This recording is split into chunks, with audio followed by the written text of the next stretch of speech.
A white father adopted a black boy from a shelter. What the boy did on his 21st birthday left him speechless. But before we reach that moment, let me take you back to the night everything began.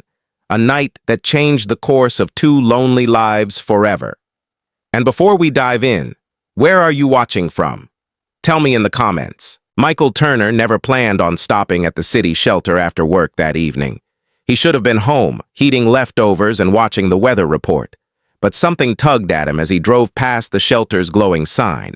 Inside, worn-out chairs, echoing hallways, and muffled sobs reminded him of a chapter in his own past he rarely revisited. He stepped inside without knowing why, only that his heart wouldn't let him drive away. In the corner of the common room sat a thin, quiet boy, maybe 10 or 11, sketching shapes in a battered notebook. The other kids talked loudly, played games, argued over toys, but this boy kept to himself, drawing lines that didn't seem to form anything yet still carried meaning. When the boy finally looked up, his dark eyes met Michael's, and something inside the man tightened. A recognition, a pull, a whisper that said, "Go to him." The boy's name was Jordan. The staff explained he'd been in the system since he was 6, drifting from home to home, none lasting longer than a few months. He wasn't difficult, they said, just quiet. Too quiet sometimes, as if he didn't believe he deserved to take up space. Michael listened, his heart aching in a way he hadn't expected. He asked if he could sit beside the boy, and Jordan nodded without looking up from his drawing. "What are you making?" Michael asked gently. Jordan shrugged. "Just lines." But when Michael leaned closer, he noticed the faint outline of a house taking shape. Simple, uneven, but unmistakably a home. Michael swallowed hard. "It looks warm," he said. Jordan's pencil paused. "I've never drawn one before," he murmured. "A real one." And that was the moment Michael knew he wasn't going home alone. The paperwork, the interviews, the waiting, none of it mattered. Weeks later, when Jordan walked out of the shelter holding a small garbage bag of his belongings, Michael felt something rise in his chest, a promise he hadn't spoken aloud but knew he'd keep. Jordan glanced up at him nervously. "Are you sure you want me?" he asked.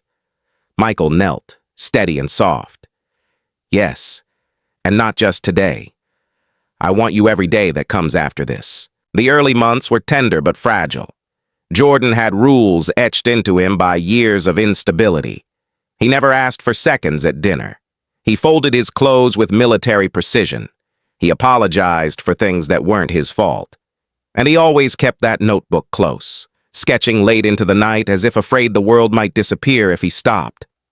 Michael learned to speak gently, to move slowly, to give space and closeness in balanced doses. One afternoon, Michael walked into the living room to find Jordan staring at the family photos on the mantel. 2 empty spaces sat where pictures used to be, reminders of a marriage long gone and a future never lived. Jordan traced the dust outline with his finger. "Where do I fit?" he whispered.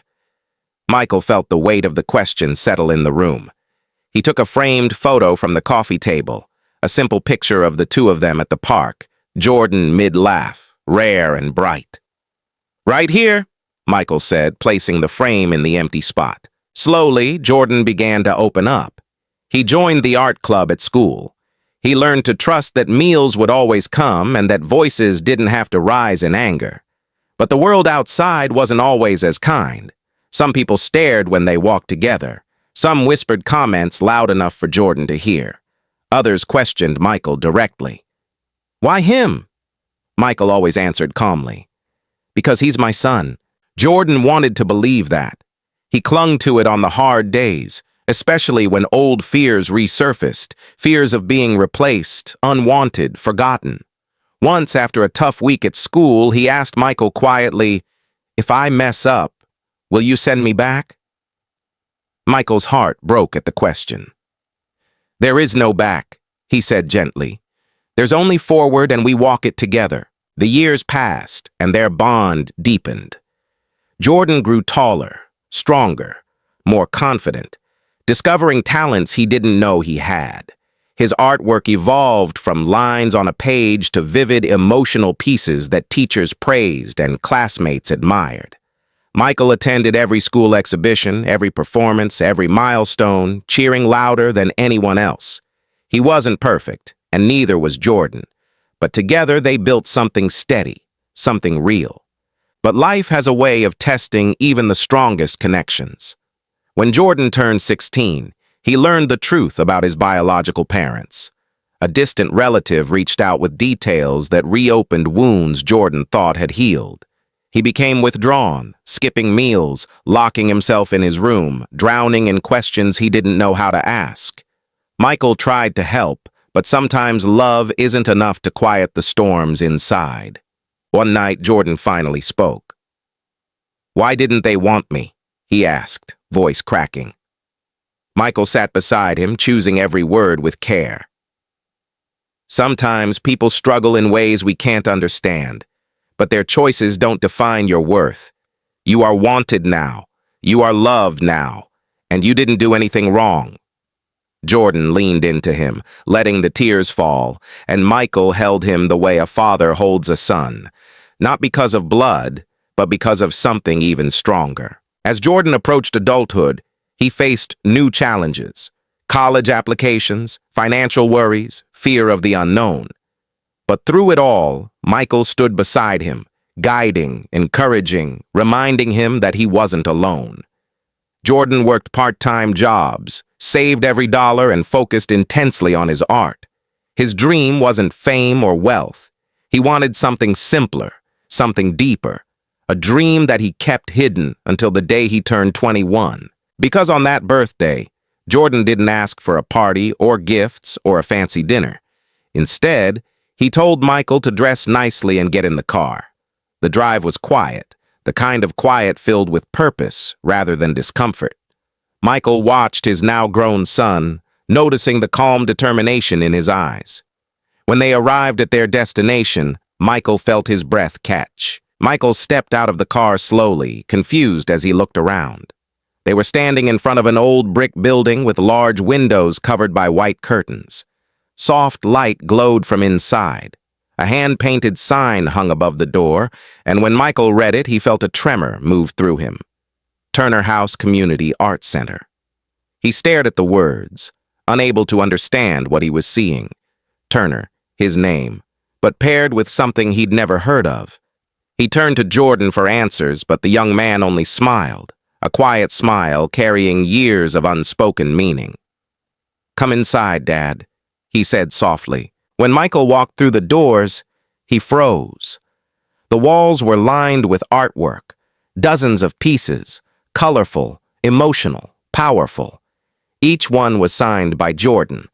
But that wasn't what made Michael's throat tighten. It was the stories written beneath them, short notes, memories, words that Jordan had never spoken aloud. One read, "The first meal I didn't have to earn." Another said, "The day someone chose me for the first time." Another, "A home is not a place, it's a person." Michael pressed a trembling hand to his chest as he moved from one piece to the next. Jordan watched him quietly, letting his father take it in. Finally, when Michael reached the back of the room, he saw a covered canvas standing on a wooden easel. Jordan walked beside it, gripping the cloth with both hands. His voice shook slightly as he spoke. "I saved this one for today. For you." He pulled away the cloth. Michael gasped. It was a painting of the day they first met at the shelter. The small, scared boy with a sketchbook and the tired man who didn't know he was about to become a father. But the painting wasn't sad. It radiated warmth, hope, the beginning of a life rebuilt from love. Jordan swallowed hard, emotion thick in his voice. "Dad, everything you gave me, I needed to give it forward. I used my savings, my grants, my art scholarship funds. I bought this old building last year. I've been renovating after classes with volunteers who believe in what we're creating." Michael blinked rapidly, still unable to speak. Jordan continued, "This center is for kids like me, Kids with no home, no voice, no one telling them they matter. They'll come here for free art classes, counseling, meals, a safe place, a place to breathe. I named it Turner House because you're the one who taught me what a home is. The room felt impossibly still, as if even the air paused to listen. Michael finally managed to whisper, "Why? Why would you do all this?" Jordan stepped closer, tears gathering in his eyes but not falling yet. "Because you believed in me before I believed in myself. You gave me love without conditions. You gave me a future. I wanted to honor that by giving other kids what you gave me. I wanted to show you that your kindness didn't just save one child, it will save hundreds. Dad, this is your legacy." Michael's knees weakened. He sat down heavily on a nearby bench, overwhelmed. All those years, every worry, every late-night talk, every tear wiped from Jordan's face, every challenge they fought through together, had led to this moment.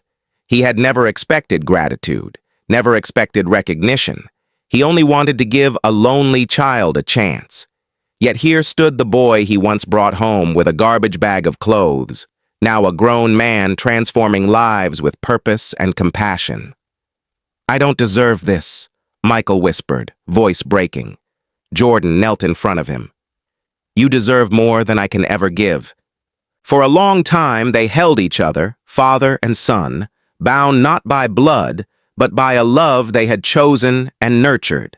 Eventually, Jordan helped his father stand and guided him to the front of the room. A small audience waited quietly. Neighbors, former teachers, shelter volunteers, friends who had helped Jordan build his dream. Jordan raised his voice slightly, not quite a speech, but something honest and steady. "This center exists because one man chose kindness over comfort. I hope every person who walks through these doors feels the same safety he gave me." Applause filled the room, but Michael barely heard it. He could only stare at the young man beside him, overwhelmed by pride. When the crowd dispersed into small conversations, Jordan placed a new key in his father's palm. "This is your place as much as mine," he said. "I want you to help run it. Mentor kids, teach them, just be there for them. You're good at that, Dad." Michael closed his fingers around the key, tears burning in his eyes. "I'd be honored," he whispered. Later that night, after everyone left, they sat in the quiet art center together. The lights were soft, casting golden reflections on the painted walls. Michael looked around slowly. "I used to wonder if I was enough for you," he admitted. "I wasn't sure I knew how to be a father." Jordan leaned his head on his dad's shoulder, something he hadn't done in years. "You were everything I needed," he said softly. "You still are." The building echoed with gentle silence, the kind that feels like healing. But this story doesn't end with a building, a speech, or even a birthday celebration. It ends with something deeper. In the days that followed, Turner House opened its doors to the community. Children from shelters, struggling teens, kids who felt invisible, they came in timidly at first, then with growing excitement. Jordan taught them shading and perspective, but also resilience and expression. Michael taught them woodworking, how to cook simple meals, how to repair things, skills, but also confidence. Together, they created a place where every child felt seen. The impact spread quickly. Local schools partnered with Turner House. Volunteers poured in. Donations arrived unexpectedly. Reporters interviewed Jordan, asking what inspired him. His answer was always the same. "One act of love changed my life. I want to pass that forward." And every time he said it, he looked at Michael with quiet affection, as if reminding him that fatherhood doesn't begin in the delivery room. It begins the moment someone chooses to stay. Years passed, but the bond between them only grew stronger. Jordan graduated, opened more programs, and mentored countless teens. Some found jobs, some discovered passions, some simply found the courage to believe they mattered. And Michael? He became the unofficial grandfather of the center, teaching patience, telling stories, listening with a kindness that never aged. Together, they built something far bigger than either imagined on that first night in the shelter. On the anniversary of Turner House's opening, Jordan surprised his father again, not with a building this time, but with a small framed picture. It was the two of them standing in front of the art center, the sign glowing above their heads. On the bottom edge, Jordan had written 6 words: "You gave me a world worth living." Michael hugged him, unable to speak. Some gifts don't require words, they require heart. And so their story became a reminder to everyone who walked through the doors. Family isn't defined by skin color or DNA. It's defined by love, commitment, and the courage to choose someone, again and again, every day. The message spread far beyond their city, inspiring others to adopt, to mentor, to reach out with kindness instead of judgment. A single act of love had become a ripple touching countless lives, proving that compassion is the greatest legacy any of us can leave behind. Before we wrap up, we ask you the same question Jordan once asked his father. What does home mean to you? Share your thoughts and help spread kindness in the world.